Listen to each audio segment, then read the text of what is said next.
समझो था हिकड़ो बड़ो सरदार हुयो, सरदार कबीरे जो सरदार, 4-5 शादियों अग में हुयस, वरी चई त 6 शादी तो कया, पर को एड़ो मौलवी हुजे जेको मुखे हलाल करे दी।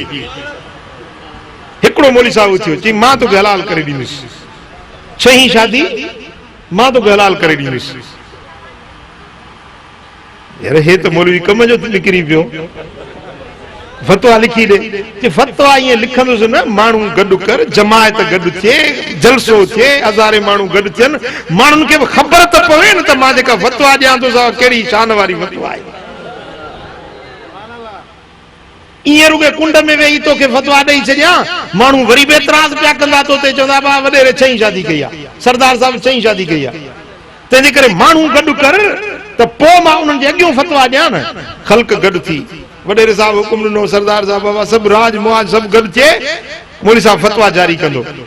ओ जेडी मल खल्क हजारे मानू गड थिया, मौलवी साहब के स्टेज ते वेहारियो, वो मौलवी साहब उठी तकरीर शुरू कई, चबा गाल बुधो, वडेरो साहब चवे तो त मुके 6 शादी करनी आ, सो हाने हिन मुको फतवा घुरी आ त मुके हलाल करे दे त 6 शादी मां कया।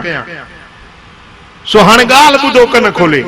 इस्लाम जो कुरान जो हुक्म आ, शरीयत पाक जो कुरान मजीद में रब्बुल आलमीन जल्ल शानु फरमाए तो फनकिहु मा ताब लकुम मिनन निसाए मसना व सुलास व रुबा। शादियों कयो 2 पढ़ण जो, 3 पढ़ण जो, 4 पढ़ण जो।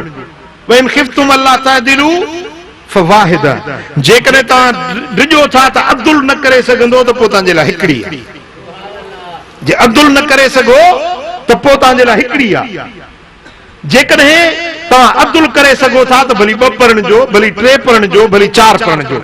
हाणे कुरान हद मुक़रर करे ॾिनी आ 4 शादियुनि जी, 4 शादियुनि जी। हाणे वडेरे साहब पहिरीं 5 करे चुको आ, इस्लाम जी हद हू टोड़े चुको आ, कुरान जो हुकुम भञी चुको आ, बेईमान बणजी चुको आ, काफिर बणजी चुको आ। हाणे 6 करे 7 करे 8 करे जायज़ कर।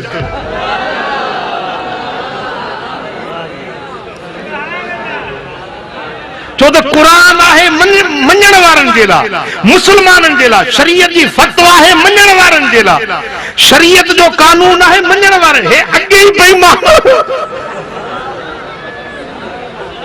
अगे ही हुकुम टोड़ियो वेठो आ।